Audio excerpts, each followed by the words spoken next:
So we have another round of patch notes coming to Soulmask on June 25th. This is Hotfix number 7. We're going to jump into it. But before I do that, I wanted to let you know that Soulmask shared some of the things that are coming in future updates with me, and I'll share those with you once we get through the patch notes. Starting off with game optimizations. Optimize the visual and sound effects of the Claw Tribe Leader Bloodletter's Ignite weapon ability. Optimize the sound effects for the certain dual blade masteries. Enhance the ambient sounds in the rainforest and desert areas. Added super armor and extended invincibility frames to the Blade Golden Mastery Low Strike, making it easier to hit small targets. Tribesmen within a 100-meter radius of a bonfire will not be attacked by the Tribute Capturer NPC. This is the NPC that will come around and steal your tribesmen and take them back to the local barracks to be sacrificed. So having a 100-meter radius around your bonfire that is protected is a really nice feature. Improve the lighting effects of wall torches and wall oil lamps. Optimize simultaneous operations of multiple granaries, with tribesmen now coordinating to tend their respective farmlands. You can now roast mushrooms and potatoes using the recipes directly in the cooking stove. Optimize the attack pattern of the armadillo lizard. Jumping into gameplay adjustments, they removed the sound coefficient correction from defense mods and deleted chill-proof and heat-proof adjustments in damage reduction mods. What would happen when you put the damage reduction mods on your armor is it would actually delete the effect from the chill-proof and the heat-proof mod. I just came across that yesterday, so I'm really glad they're actually already fixing this without me even having a chance to tell them. However, if you've had the damage reduction and the defense mod added to your armor prior to this update, you'll need to go back and apply the heat resistance and the chill resistance in order to have those function properly. The patch does not retroactively fix the armors that you've already applied these things to. The silica sand can now be produced in the mill. Fish soup is now automatically consumed by tribesmen. The turtle shell can now be used as a substitute for shell to repair bronze and iron costumes. This is a big change because coming across those higher level shells early on when you're just getting into iron is very difficult. So being able to use the turtle shells, which are much more prevalent, is a nice change. Optimize combat AI for low level, below level 40 humanoid enemies who will now prefer to block rather than dodge when being attacked from a distance. Reduce the skill cooldown time for the Great Sword Mastery Uplift. Respawn function is now disabled while riding. I think that's a good thing because if you guys know how the game works like I do, when you're actually on the mount, you are kind of that mount. Your character is connected to that mount. Don't ask me how I know that, but if the respawn function was there while you were riding and you click that button, there's a good possibility that your mount would have died right beneath you. I don't know for sure that that's what was happening, but that's what I think was happening. Into the bug fixes here, they fixed an issue where the extreme cold aura effect would remain after the character's death. Fixed an issue with the talent entry calm and peaceful displaying the incorrect stack numbers. Fixed the issue where the gauntlet mastery slide step hook could cause players to be thrown too far. Fixed an issue allowing multiple stacks of the mastery Guarding Roar and Fearless Roar to be applied. So now if you're playing with multiple people and everybody has the Guarding Roar or the Fearless Roar, you can't stack multiples of those on every character. You're only going to be able to use one. But that's okay because if you time it right, you could just have the Guarding Roar or the Fearless Roar all the time because when one buff runs out, somebody else could apply it.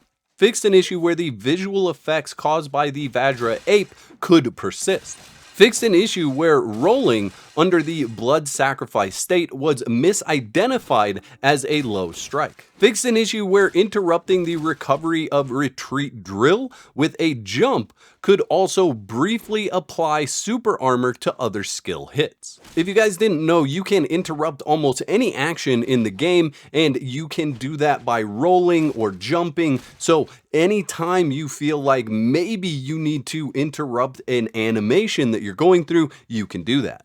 Fix the issue where hitting an enemy's shield, wooden or steel, when they are not in a defense state would cause no damage. Fix the sliding issue occurring after a spear execution.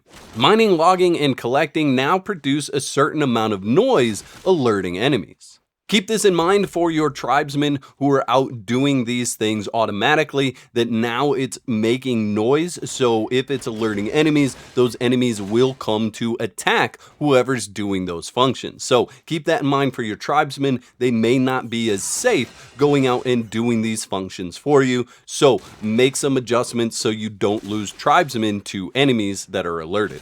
Fix the small chance overlap issue between mimicry models and masks. Fix the issue where certain mimicry models block the player's view when drawing a bow. Fix the issue where llamas carrying NPCs can be damaged by traps. Fix the issue where super armor remains when the tactical guidance mimicry of deployed tribesmen is disabled.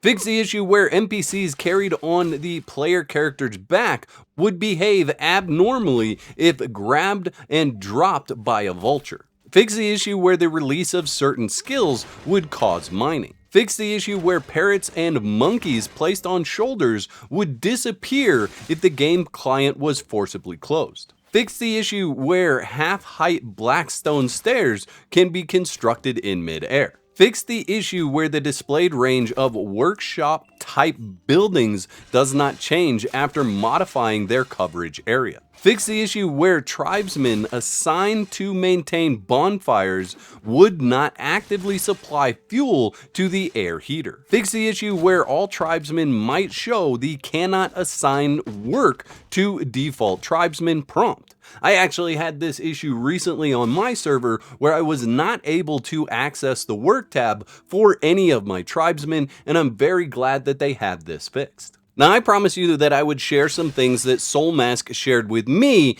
and told me that I was allowed to tell you. Keep in mind that the following things are all going to be in future updates. And the first one has to do with teleportation. It says self-built portals now allow tribesmen teleportation by default. I don't know if this also means that mounts will be able to teleport with you, and I'm not sure if that means that you'll be able to have inventory in yourself and that tribesperson, but at least you can teleport with the tribe's people, and this will make moving your base a lot easier if you're able to teleport not only with tribespeople but with mounts. And then I hope at some point, at least on PvE, we see the ability to teleport with items in our inventory. Additionally, all holy ruins and ancient pyramids now have new cross-region portals. Now, they say this is cross-region, not cross-server, so I think what they're saying is that now you can use the teleporters that are around the map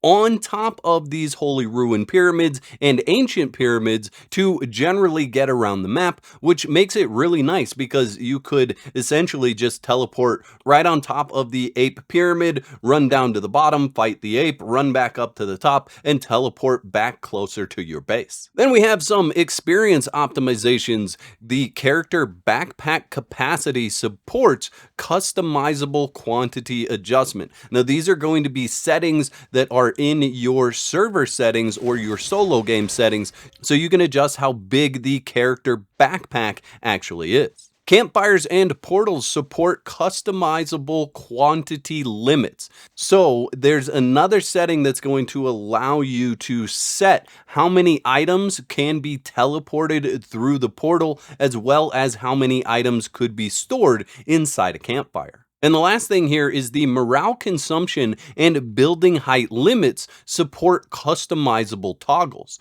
So you'll be able to set how fast your morale drains and then also how tall buildings can be in your solo game or your private server. I think these are all good things coming in a future update. Now, I haven't had a chance to test any of this stuff. This was shared with me in a text document to share with you. So it'll be interesting to see how these things actually play out and whether my interpretation is exactly how it works, or if they're piecemealing things in, so giving us a little bit slowly to see how that works. I think that's a good way to do it, honestly. If they just add a little bit and see how the community reacts, then maybe add a little bit more. That way they're not giving us everything and then deciding this is bad and taking it away.